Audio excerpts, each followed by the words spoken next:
Bismillahirrahmanirrahim. Rahasia kehidupan yang menjadikan manusia terbagi menjadi dua kelompok, yaitu antara yang percaya dan yang tidak mempercayainya. Ada yang mengatakan hidup ini pilihan, yang tentu kita bebas, atau kita sebebas-bebasnya memilih untuk kehidupan kita. Dan dalam memilih tentu kita memilih yang baik, atau bahkan yang terbaik.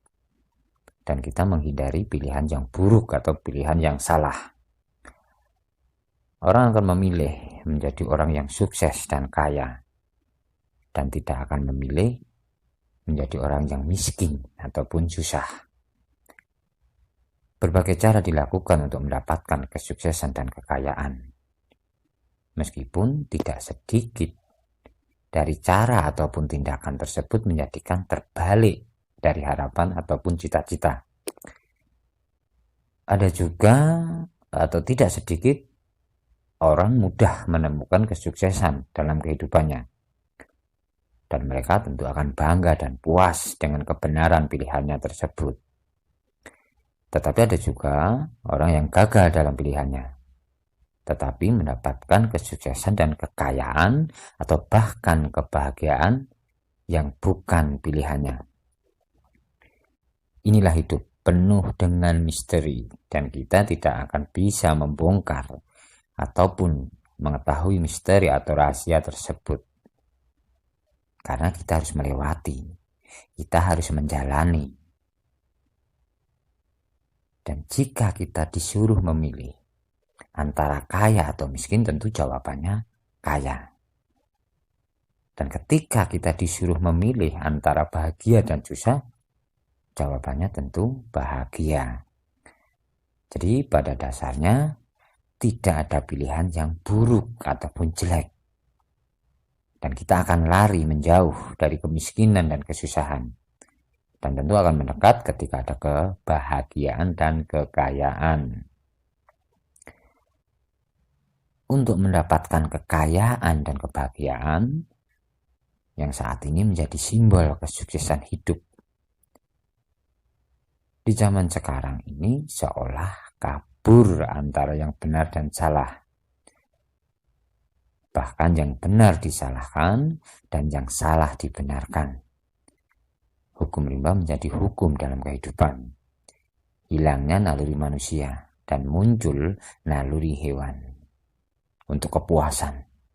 Dan kita terbelenggu nafsu. Ada juga yang mengatakan hidup ini ketentuan ataupun kehendak Tuhan, kehendak Allah Subhanahu wa Ta'ala. Dan kita tidak akan bisa lepas dari apa yang sudah digariskan dan menjadi ketentuan atau kehendaknya. Dan ini tidak ada pilihan, karena hidup dan kehidupan kita sudah ditulis, yang tentu membuat hidup ataupun kehidupan kita, atau dengan kata lain, pasrah, mengikuti garis nasib ataupun garis kehidupan. Ketentuan ataupun kehendaknya kita miskin, susah, yang tentu harus kita jalani. Karena ada misteri di balik kemiskinan dan kesusahan tersebut. Dan yang dikehendaki sukses ataupun kaya juga harus bisa menikmati. Dan itu pun juga ada misteri di balik semua itu.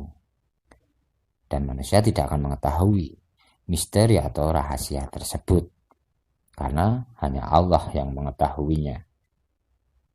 Meskipun ada penandasan Allah akan merubah nasib seseorang jika manusia ingin merubahnya.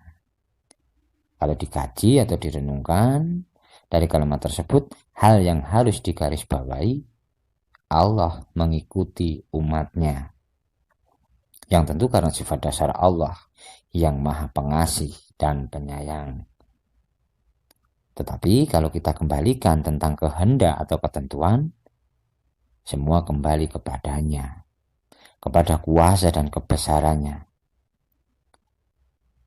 berusaha ataupun berupaya apapun, jika Allah tidak berkehendak, apa yang bisa kita lakukan? Apa yang kita dapatkan? Susah tetap susah, miskin tetap miskin.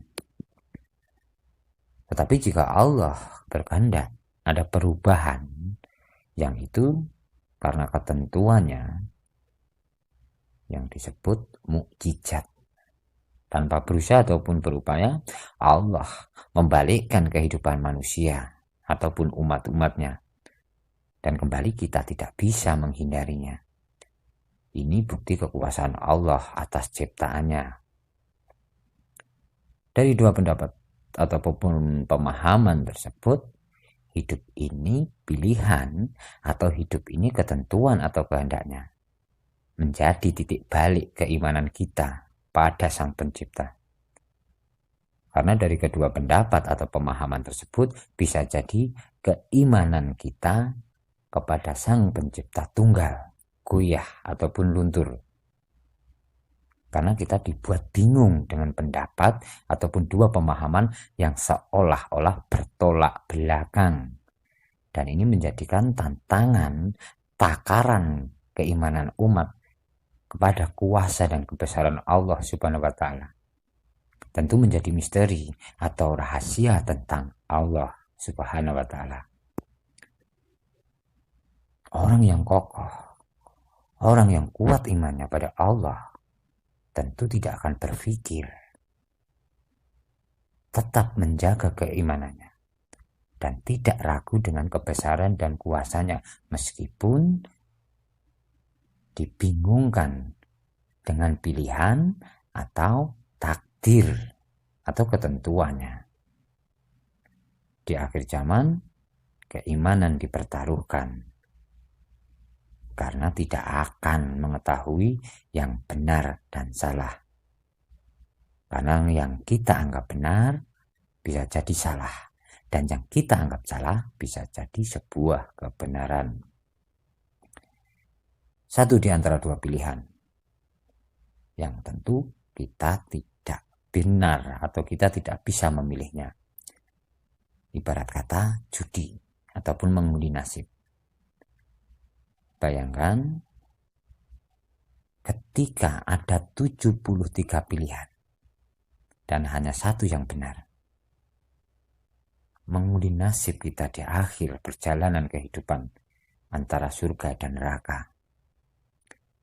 73 golongan dari satu kitab yang sama, Rasul yang sama, dan Tuhan yang sama, Allah Subhanahu wa Ta'ala.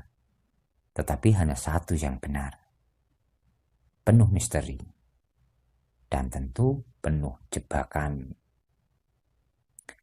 Apakah sosok akhir zaman akan menjadi jawaban kebenaran satu di antara 73 golongan tersebut? Wallahu a'lam. Insya Allah dengan istikharah kita akan mendapat jawaban dari kebenaran tersebut. Karena di akhir zaman nafsu menjadi kepentingan besar. Nurani atau mata hati akan menuntun kita mendapatkan jawaban dari misteri kehidupan. Yakini, imani Allah Subhanahu wa Ta'ala tanpa kepentingan. Dengan nali weteng ganjel meripat.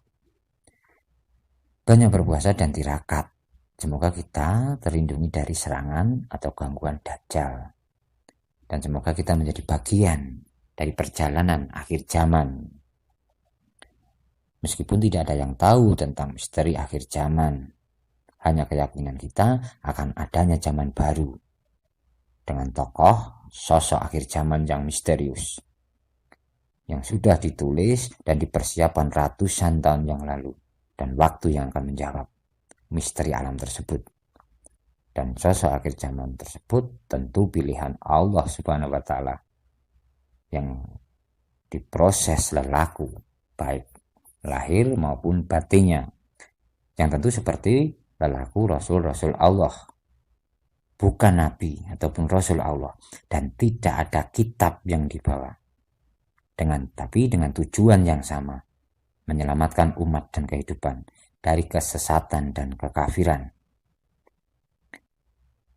Karena akhir zaman mengembalikan keimanan umat kepada Allah Subhanahu wa taala, Sang Pencipta Tunggal, Sang Penguasa kehidupan.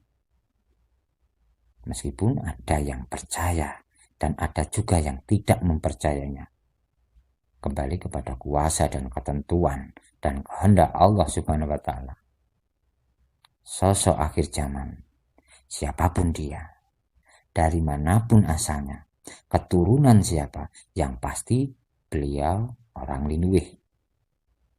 Karena dia tidak punya aji-aji ataupun jopo montro, tetapi karena keimanannya, dia mampu menselaraskan dan menyeimbangkan hidupnya dengan alam dan kehidupan. Dan seolah alam memberi kekuatan yang di luar akal pikir. Dia yang menguasai sabda dadi donga mandi. Karena alam, dia digembleng untuk mendapatkan keselarasan dengan zat yang maha suci, yaitu Allah Subhanahu wa taala. Karena alam, dia diproses untuk mendapatkan keselarasan rasa Allah, manunggaling rasa menungso marang Gusti Allah. Dan ini terdengar aneh, bisa jadi dikatakan sesat atau penyesatan, tetapi tidak ada yang tidak mungkin bagi Allah atas umat-umatnya. Dan Allah memilih siapapun di antara umatnya yang Allah kehendaki. Semoga perjuangan sosok akhir zaman menambah atau menguatkan iman kita kepada Allah Subhanahu wa taala dengan kebesaran dan kekuasaannya. Dan semoga kita menjadi bagian dari perjalanan sosok akhir zaman. A'udzubillahi minasyaitonirrajim. Bismillahirrahmanirrahim. Alhamdulillahirabbil alamin. Ar-Rahmanirrahim, Maliki yaumiddin. Iyyaka na'budu wa iyyaka nasta'in. Ihdinas siratal mustaqim. Siratal ladzina an'amta 'alaihim ghairil maghdubi 'alaihim waladdallin.